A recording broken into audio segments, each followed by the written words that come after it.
without further ado, we are going to get started on our first panel today.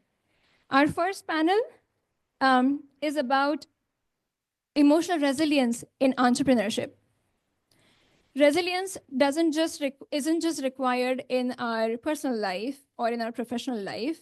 It is actually a part of human beings' evolvement throughout their life, whether you're an entrepreneur, whether you're a leader.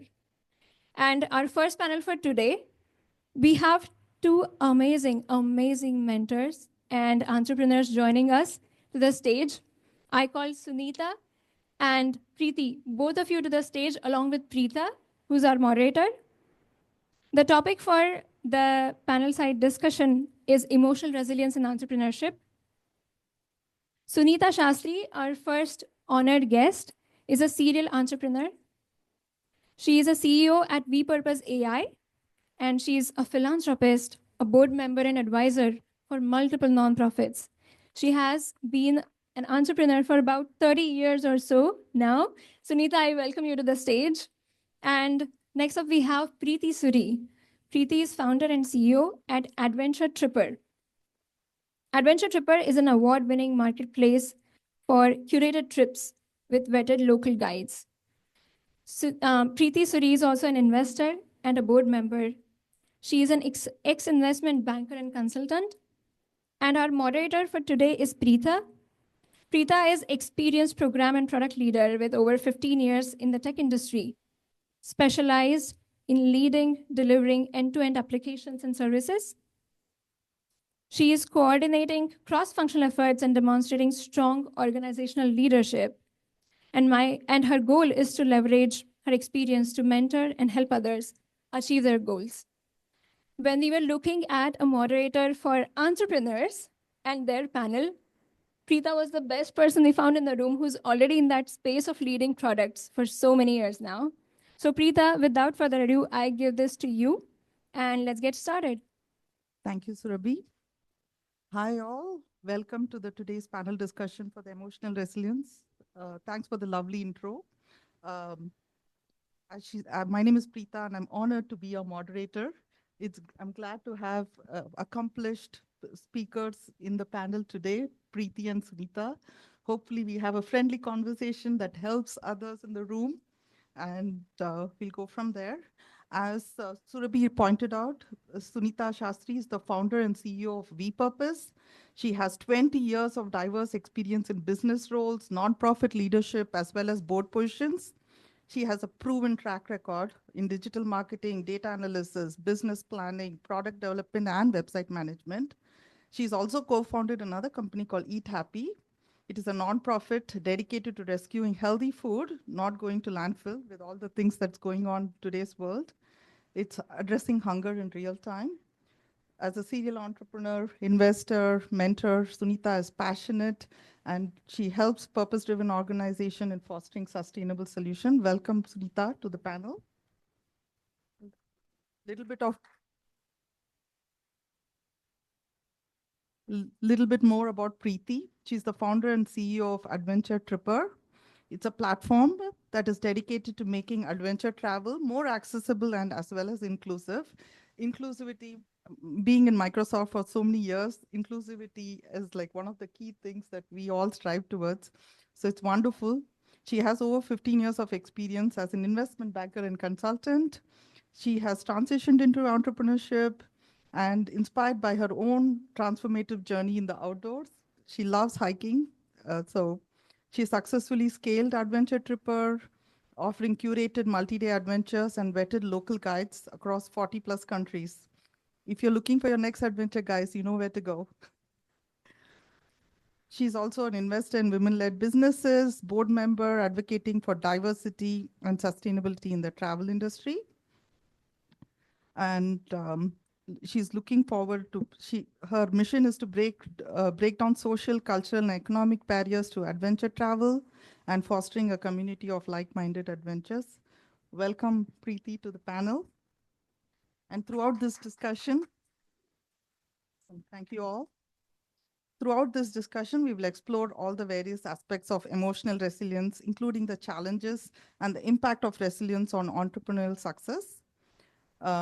We encourage you to engage with the panelists as we go, ask questions, share your thoughts. We do have a Q&A at the end. We have time reserved.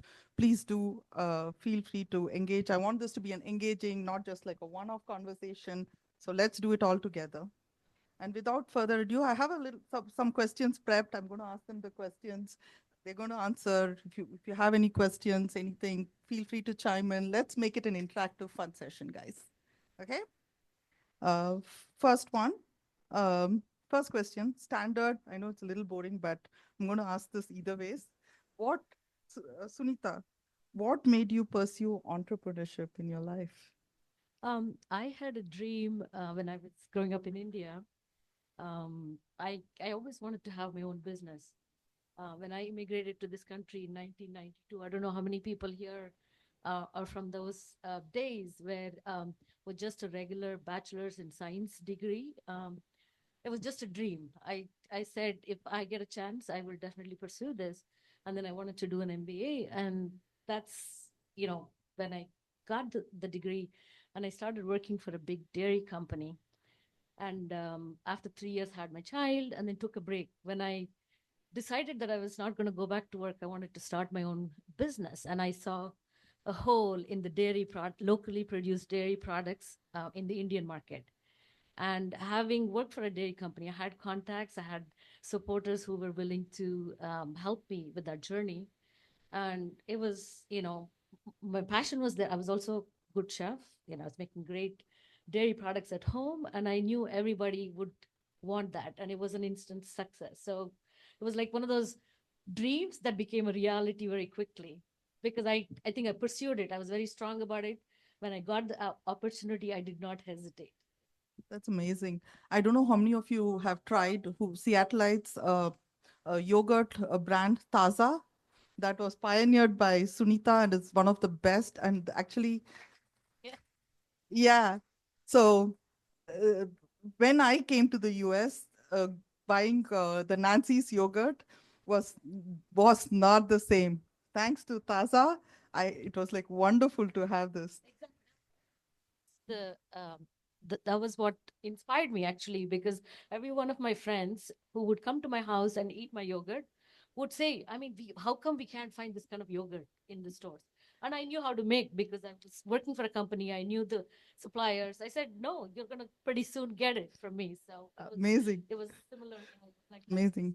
Small things can lead to big dreams come into fruitility. So amazing. That's awesome. So inspiring.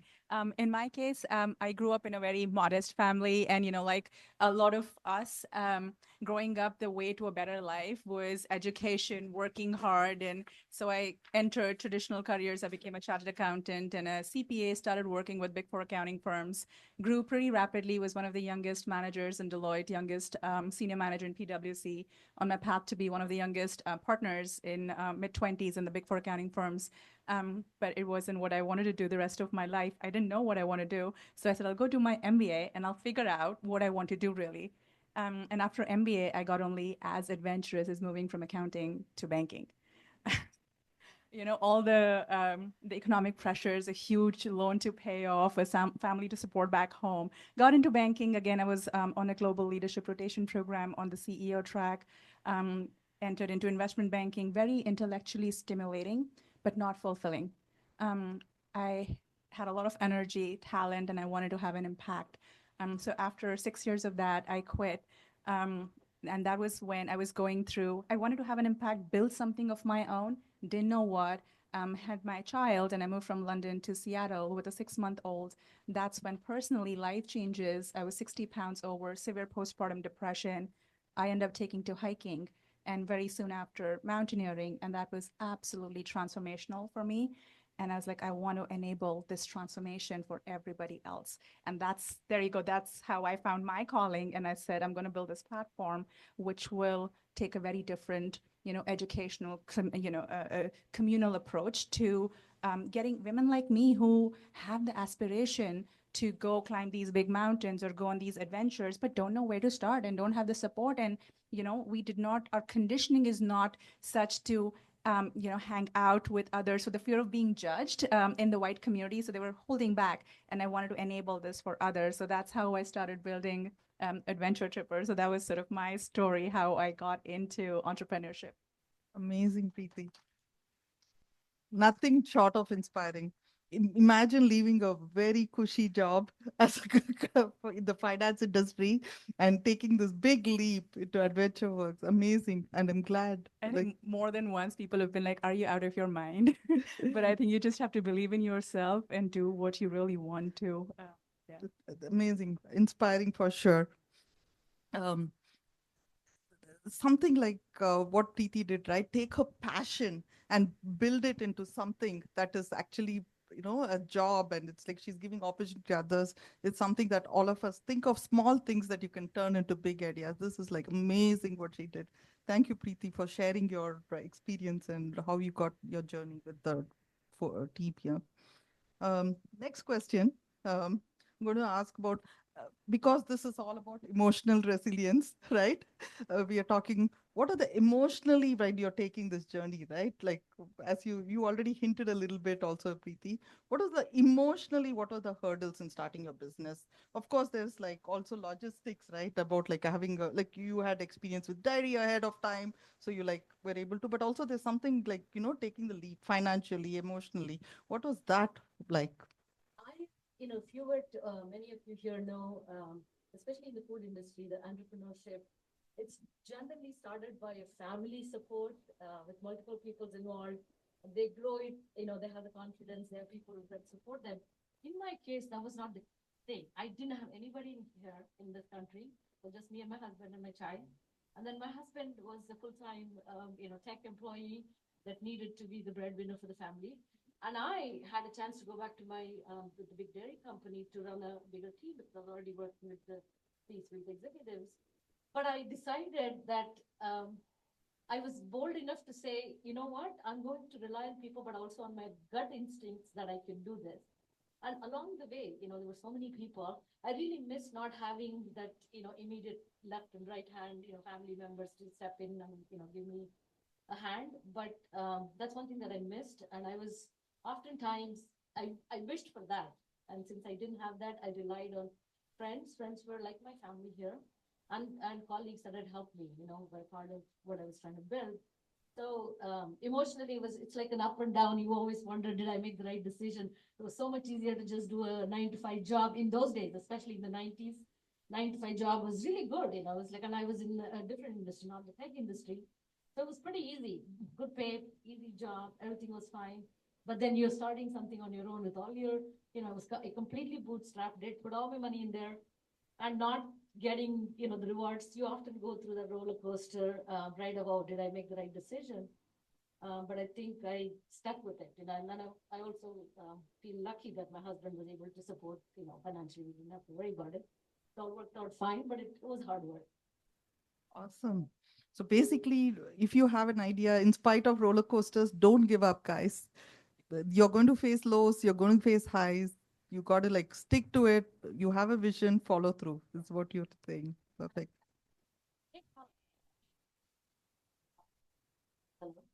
Yeah. So do not underestimate the power of the community, around you. When people will step in, and especially when they see that you're doing something good, people will help.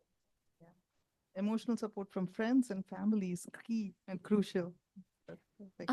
Quick interruption. Sunita, can we have you hold the mic closer? I think virtually people can hear. Yeah, thank you. There's something wrong. It's cutting in and out. Oh, Or okay. maybe I should. Do you? Yeah, I can give you this mic. Yeah. Now it's. Thank you. Yeah.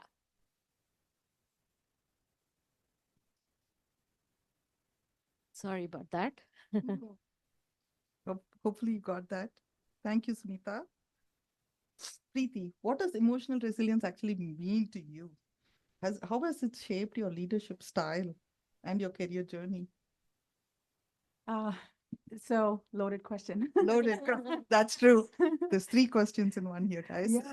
So I think emotional resilience means believing in yourself when the world doesn't, keeping at it regardless of how many hurdles, come your way, I don't know if we'll get an opportunity to dive into this further, but I launched my company in February 2020. The world shut down.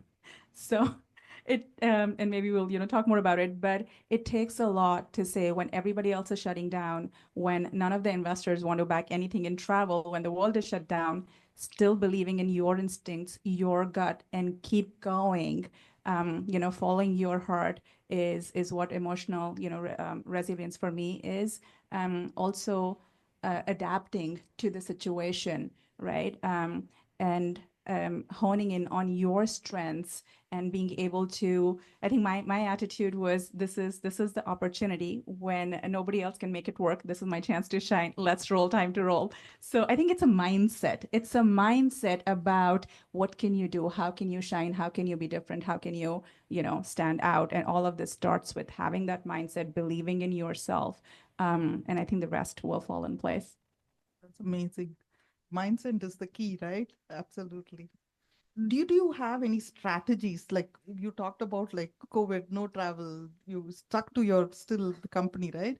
Are there strategies that you implemented or you thought about that you want to share that Yeah. can help the room? Yeah, absolutely. So I think for those of you interested in building a business, I would say the number one advice or strategy is to listen to your customers. We went and asked everybody, what did they want to do? When everybody's in a lockdown, as soon as you come out of the lockdown, what do you want to do? I had rolled out an international, global travel platform, but the customers wanted to go local. So we pulled down everything, completely shifted our business model, rolled out what people wanted. So we rolled out domestic, self-guided weekend getaways. So one most important strategy is listen to your customer, put out what they want, and then again, play to your strengths, adapt to the situation.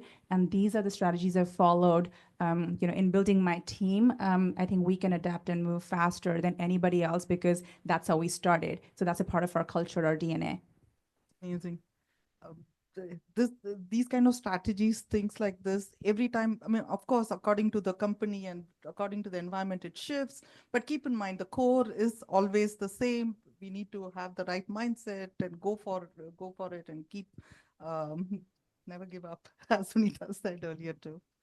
Awesome. Thanks, Preeti, for sharing. Guys, as I said, we do have Q&A towards the end, but if you do feel the urge to ask a question while they are answering, if you want to, feel free to raise your hand and we'll give you an opportunity to ask questions during the discussion also. As I said, more interactive. It should not be like one-way conversation. Interaction always helps. Feel free to raise any questions or anything like that. If you guys have any questions too at any point of time, go ahead.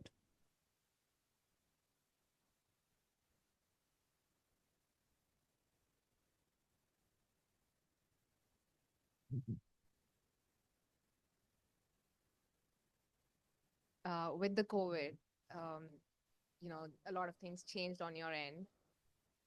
Your business model changed. But what did you or how did you feel personally? I mean, outside of the business, did you ever doubt yourself? How did you cope with that personally, not from the business front, but personally, how did you motivate yourself to go out there and be able to put that strategy together?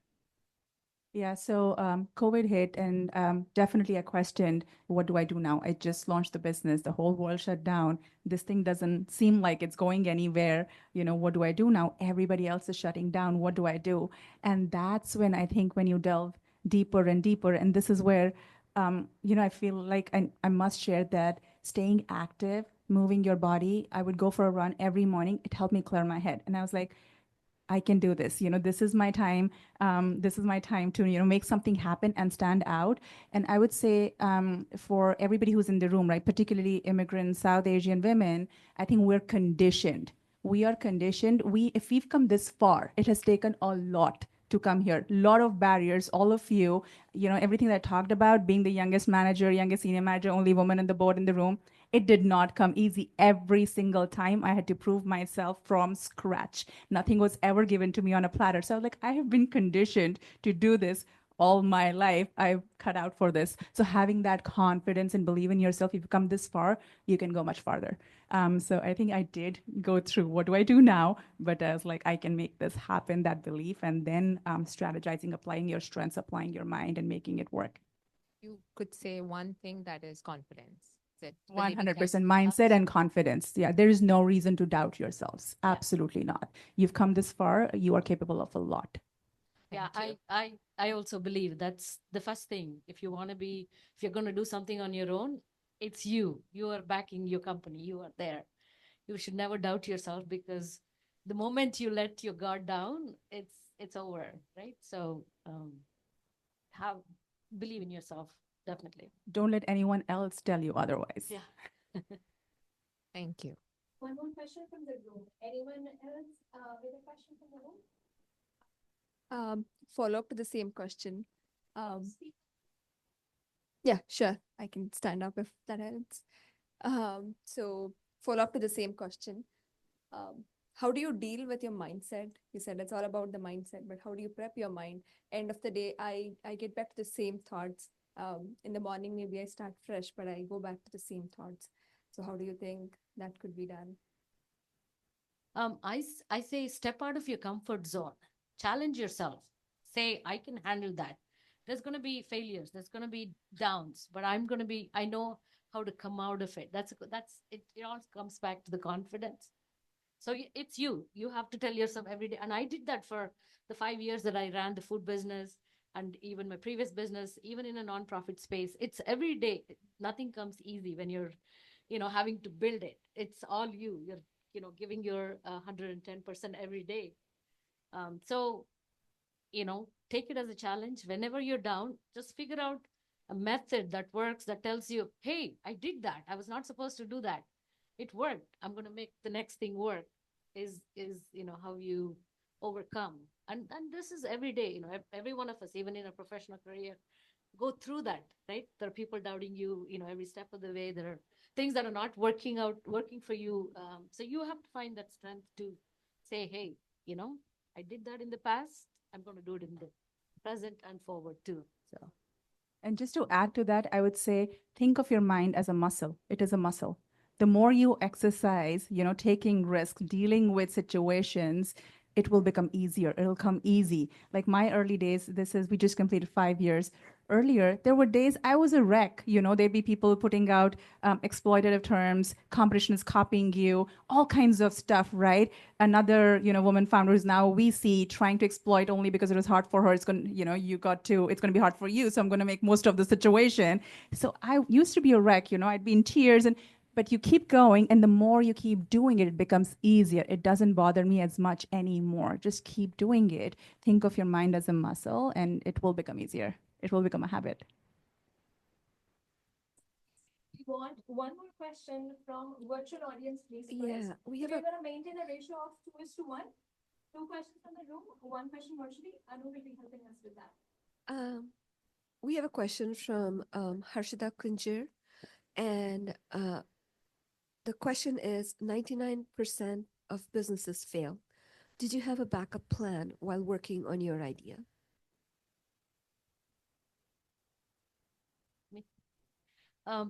what I set out to do with my food business the first time around, I knew for a fact that was going to be a challenge, because it is not, especially in the space that I was in, the refrigerated section, the dairy and the frozen section, which are very hard to get started with. It's not like dry powders, dry masalas that you can store and get away with.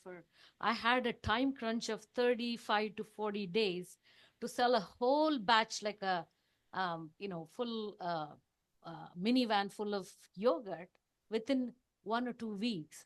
So it is like, you cannot, if you don't have a plan, or if you're not confident that you're going to be able to convince, if you have a product that's going to work, you got to put all your energy behind it. It's definitely your belief system. You should not doubt yourself. End of the day, it is okay to take a loss, but remember, you have a bigger goal. Always keep the target in mind as to what you want to achieve. Do not get hung up with losses. The losses are going to be part of what you're trying to build, but having the confidence that at some you have a plan. At some point you're going to break in, at some point you're going to be successful. All of those are things that will make you keep going. I remember when she started Taza once upon a time. But remember the marketing strategies that you had? You actually didn't have shelf space, and you went actually to Mayuri and all those Yeah, places and in those days, nobody willing even to believed that they could sell sell yogurt. it. Yeah. And the first week that I took them 10 cases, which is like 60 containers, they sold it in 2 days. I told them I will bring it next week, but they didn't even wait next day. The second day they called me saying, "Hey, what's happening? This was the first week that I had the product." And I knew with that confidence I'd built this product because I knew that there will be like I needed like 1,000+ people to buy, my yogurt at least in the first 2 weeks. I knew I had that market, but the stores didn't believe. Yeah, exactly. Because I was like a pioneer in that space. There was no Indian yogurt, even in California. Yeah, There was a Russian yogurt that everybody was using. exactly. Nancy's was the yogurt that was in some of the stores. So it's like one of those things where, you do your research, you understand the market, you build something, they will come. If you build it right, they will come. They might not come right away, but having that, not giving up, or at least believing in what you're building, I think is key. Yeah. So, kind of to answer to that question, right? Summarizing kind of what she said, adding on to what she said, right? Have a good marketing strategy, build a good product. Then you don't need as much a backup plan, right? In that, you'll have the enough confidence to carry this forward and make sure the business is successful. This is key, right? Have a great product. Invest in your product. Keep investing in the product. Have good marketing strategies. Become innovative with how you can sell the product that you build, right? Go to places like things people don't believe in you. Doesn't matter. Your confidence should shine through. Get there. That will help a lot. So that's kind of what Sunita is saying. Add Preeti. I think I can add that even though as an accountant, I'm conditioned to, like a trained accountant, conditioned to have a plan A, plan B, and plan C, but I believed in this so much that I think the only thing I always do is if I know there's a problem I'm tackling, I know it's going to be hard to fundraise, I will have a plan B and C for that, Yeah. And what helps is staying true to your mission. Remind yourself of the mission, why are you in this, and you will find ways, right? So I'm always thinking of plan B and C, but for the hurdles that come my way, because I believe in the mission and what we're building. So I haven't doubted that ever. So yeah, I know we'll make it work, and we are making it work. Another thing that I want to tell is entrepreneurship is all about pivoting. You got to be ready to pivot because not everything that you think, not everything that you planned will work the way it works. You need to be ready to change based on your customer feedback, based on the market conditions. Like she said, the COVID, she didn't anticipate COVID to be part of her equation when she thought about the AdventureTripr, right? So this opportunity to pivot and trust in yourself that you can, adjust and you can change to make things work. I think it's very important that I've learned over the years. I've had multiple other businesses, even in the consulting business I'm today. I started out very specifically with wanting to help nonprofits with their technology needs. But what I'm seeing in that space is it's a very slow process. They don't have the kind of funding they need. They don't have the visionary leadership that can see how technology can take them from here to there very quickly. So it's a very long process, from the time you engage to the time that they will. But in the meantime, I've figured out so many other people that need our services that I'm able to spread, even though my focus is, helping purpose-driven organizations, which could be anything, even the small businesses are part of that strategy, but not having to be, tied to, oh, I'm going to do only this for an extended period of time is not going to work. So having that mindset of, pivoting as soon as, you see that there's a roadblock somewhere, or there's a delay somewhere, is always very helpful mindset to have. Absolutely. Agility is key, right? Pivoting is a good keyword that she used. We run agile scrums. Agile scrums are successful. The reason we deliver products successfully. Agility is key. Pivoting is key. Thank you, guys. To share a fun. Yeah, go ahead. Yeah. So for those of you who do not know, Sunita is our first ever advisory board member for Bharati Association. Exactly about 6 months ago, I reached out to her and I sent a PDF file to her. I wrote like a 6-page document from Amazon. And I said, this is our vision for Bharati. We are going to find support for South Asian immigrant women living in this country that doesn't exist today and it's not acceptable. I sent it to her, and the next day she texted me back and she said, I'm honored to be part of this. I will support you in whichever way I can. And an interesting way we connected together was through Surf Incubator, through Drew here, sitting in the audience. We connected because she came there to pitch about her initiative. And I was sitting there thinking, what's next? What do I do? I would love to help out, create impact in whichever way. I heard about her food business in the past, and it instantly connected with me because my mom and dad have been in the space of food business for a long time. And I literally just reached out to her.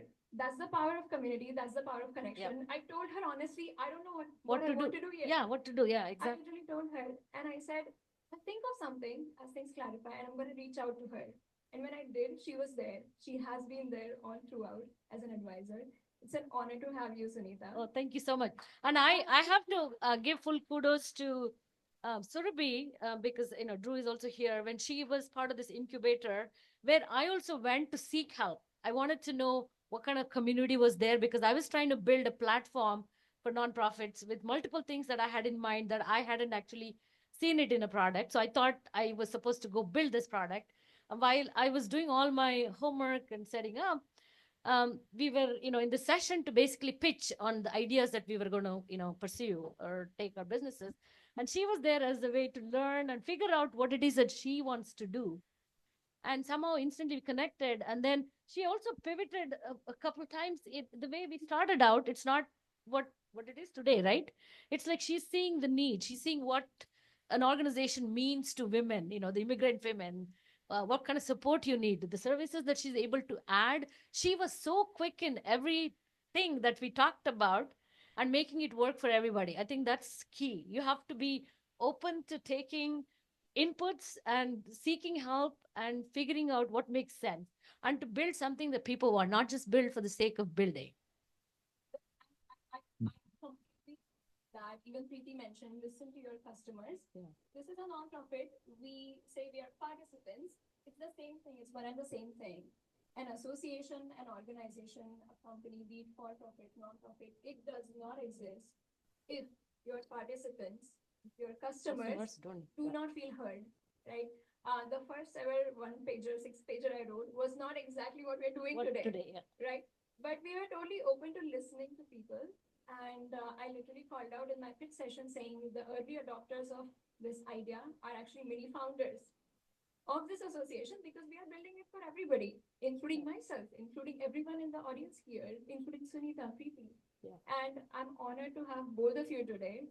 It's interesting the ways we connected back, but it's absolutely incredible to see us all united today. Thank you. I know, absolutely. Community support. This is like literally leading to my next question. My next question to you guys was, how important is mentorship and community support in making your business thrive?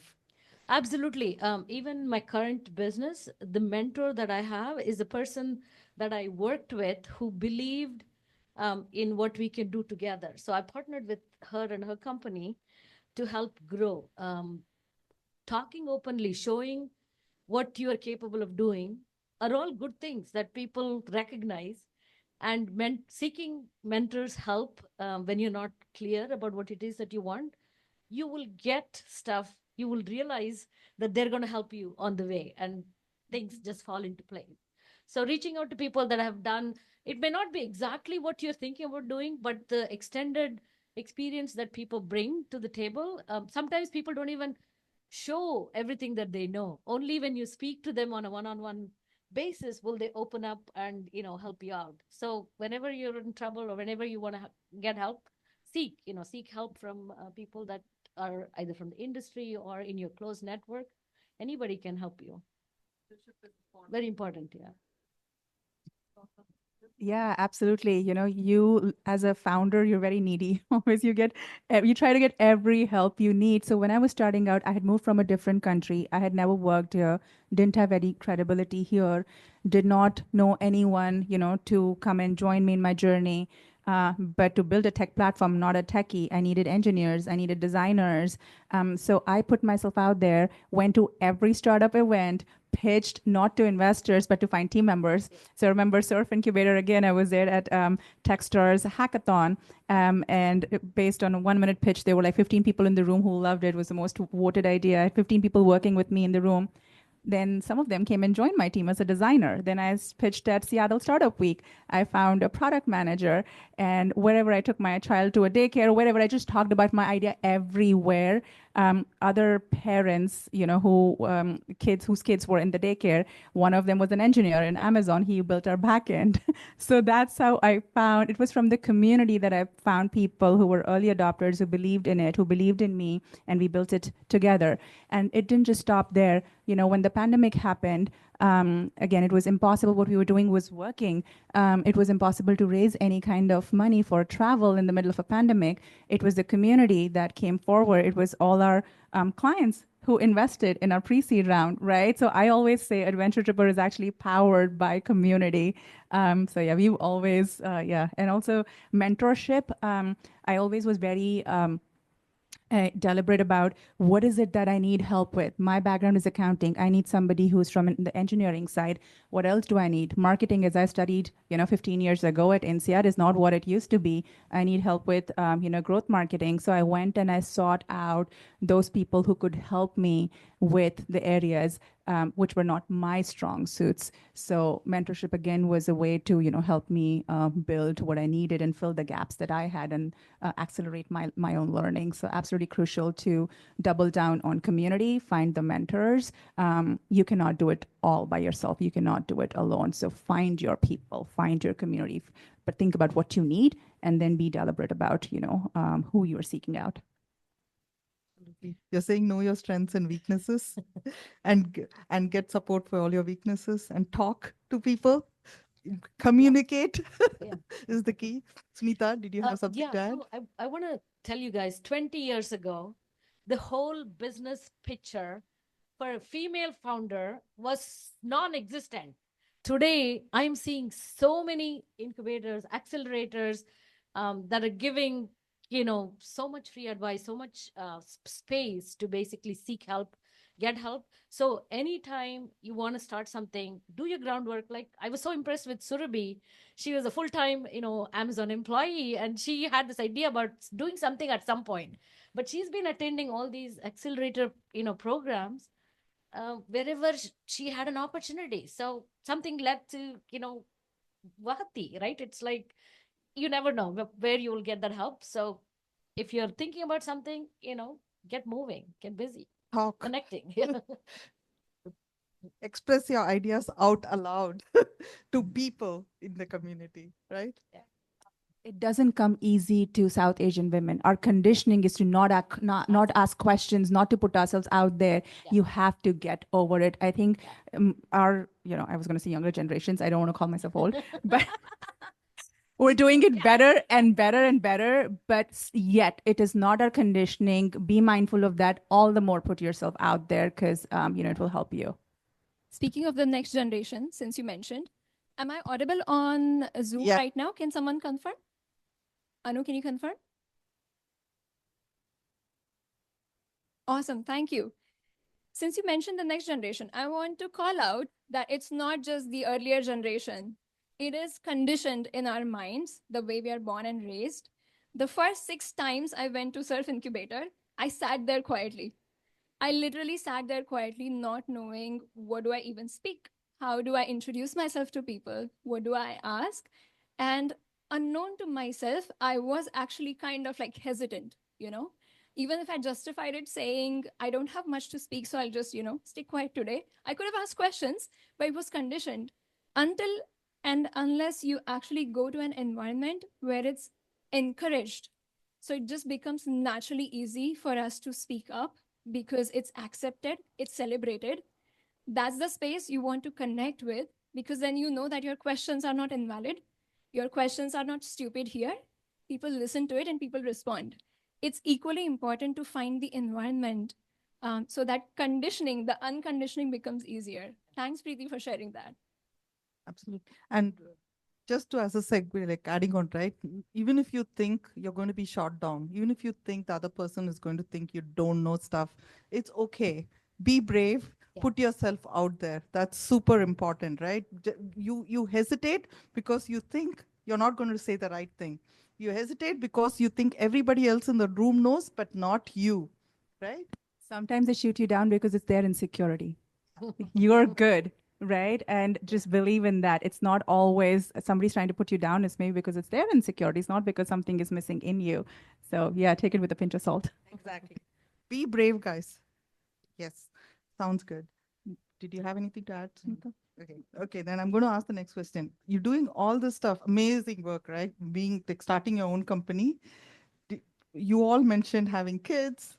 You all mentioned other things in life. Yeah. How do you manage? I know I'm going to use this word. It's a cliche. I do not like to use it as a woman, right? Because even if you say equality, diversity, there's always like at one point of time, as a woman, how do you manage to balance work and life and be the CEO of your own company? You want to go? Never easy. When I launched AdventureTripr, my kid was 3-year-old. The world shut down, no help, no school. And everybody who was helping us was also a parent, and they had a full-time job, and they were, now homeschooling their child. So it was tough, and it never gets easy, right? I think you just have to you have to show yourself some grace, and every parent, it's not just woman or the man. You have so many things that you have to balance. So just be mindful. I think key is prioritizing, right? So you should, rather than trying to do everything, to be the ideal mom, the ideal entrepreneur, the ideal wife, be realistic, right? And choose your priorities. And then I would say that's sort of what helped me. And every time I have to remind myself, I get very hyper focused. If my focus is building a startup, I get very focused. This is where having a partner, I think this is the biggest career choice women will make, is finding the right partner who's supportive, but who's also an equal parent, especially when you have, kids. I joke about this, but I had to communicate that to your partner as well, how important it is to you managing both the child, and you're not just the primary caregiver. In my case, the pandemic happened, the world shut down, and my husband is like, baby, I can't, help you over the next 2 weeks because I've got the meeting with the big boss. He used to run the biggest, platform for online meetings. So they were growing crazy. And I said, I have my meeting with the CEO for 2 weeks. I can't do anything. I was like, okay, I understand. And then another 2 weeks, he's like, now I have to present to the president of the company. I'm like, company? I had to survive my business. Your company's not going to shut down if you do not show up. And I remember having called a divorce lawyer. I can joke about it now, but he realized how serious I was about this. So communicate with your partner. Let them know how important it is to you. You have to, don't always get into the role of, yes, I'm the primary caregiver.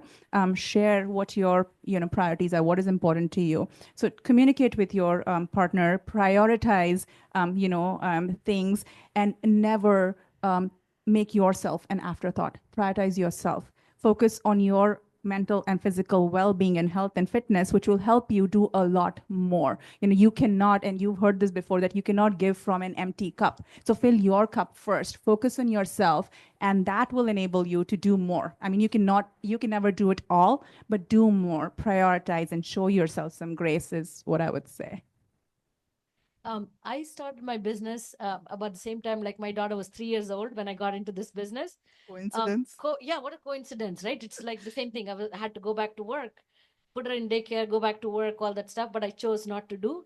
The challenging part in my case was I was working with 3 different locations. There was a factory all the way on the eastern Washington. There was a factory in the south, and then my warehouse was in Seattle. So I had this cutoff time at 3 o'clock. There was no daycare in the school that could take her in. It was overfull, and we were.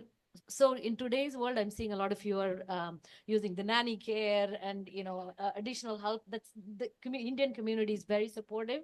You have all the resources, but when I did, I could not. So there were many times I had to stop my production because I oversaw every one of my products being made.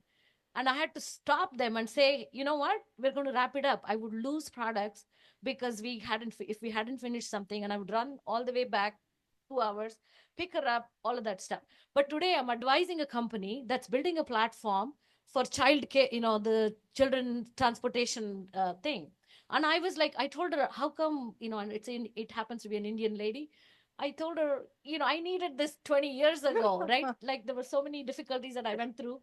But the good part is having the support of a family, who can understand. Unfortunately, my husband was in Seattle. He was like a longer, he was also in a busy career.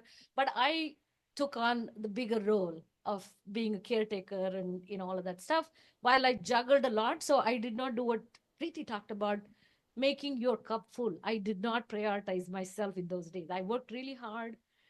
It's like one of those things I'm realizing more and more of that now as to how we need to seek help. See, we need to do whatever it takes, whether I was very against the nanny option, but now I feel like it would have been fine. I probably could have done You more. could have helped. Done more. So anyway, it's so taking the help is the most important thing. Prioritizing yourself, giving yourself that space is all good. Absolutely. We are almost at the end. With that, we want to end on a high note. Okay, let's asking you both, what advice do you guys have for women, South Asian women who are aspiring to start their own company or start any leadership related activities? Any one line of advice you want to share? One line is going to be hard, but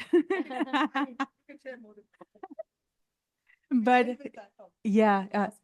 And some of this I've already said, right? So this is sort of like summarizing, have the confidence, believe in yourself. Don't wait, take the plunge, right? Don't wait for, till, I've learned about this space enough, till I have mastered or have all the knowledge. Don't wait, just take the plunge, be a risk taker. It will all pan out. You will make it happen. But yeah, go for it. Take the shots. And you have the the adaptability, the conditioning. You've gotten this far, you have it in you, to make it happen, whatever it is, whether it's entrepreneurship or having a stellar career in whatever field of your choosing. I would say just go for it, believe in yourself, and leverage your sense, take risks. There's no reason to hold back. I say build something that people want. If you think even in your career or an entrepreneurship journey, believe and build something that people want. Otherwise, you don't have a business. So don't do it for the sake of, I want to do a business, I'm going to try this. Do enough research and make sure that you have a customers that would buy. The product should sell itself many times. And that was the belief that I had with all my products that I've done. And I'm venturing into a new space pretty soon, into a beauty space where I know people need what I'm going to be building. So trust in what you're thinking about, but make sure it's what people want too. Thank you, Sunita. Thank you, Preeti. Just want to conclude, guys. As you know, as you heard the panelists speak, resilience is not just a trait, right, but a skill, right, that can be nurtured, strengthened, and celebrated by you all. Our panelists today have shown us that challenges can be transformed into opportunities and how maintaining emotional balance is integral to sustainable success. To every entrepreneur here today, remember that your journey is a testament to your strength as well as your adaptability. Pivoting was something that Sunita used, and prioritizing, something that Preeti mentioned. Remember these key things and embrace the uncertainties, learn from the setbacks, and never hesitate to lean on the power of the community and collaborate with others. This is super important. Heartfelt thank you all thanks you to the remarkable panelists for sharing your valuable insights, and to all of you engaging with us in this conversation, showing curiosity. Again, feel free to ask questions later too, in case Vahati takes questions. This is the community here to help you guys support. And thank you. Hopefully we'll build a resilient, thriving entrepreneurial overall network and ecosystem in this. Thank you all. Oh, thanks, Rita. I just want to say one very important thing. Oftentimes I see, especially Indian women, afraid of failing. Everybody thinks that you have to build a very successful business from the get-go. It doesn't happen. Not everybody is going to, but you will succeed. It might be in a smaller capacity, but do not be afraid to fail. Go with that instinct that you're going to succeed, and it's okay. Yeah. Failure is the stepping stone to success. They told it ahead before. So go for it, guys. Thank you all. Thank you. Thank you so much. Thank you, Sunita, Preeti,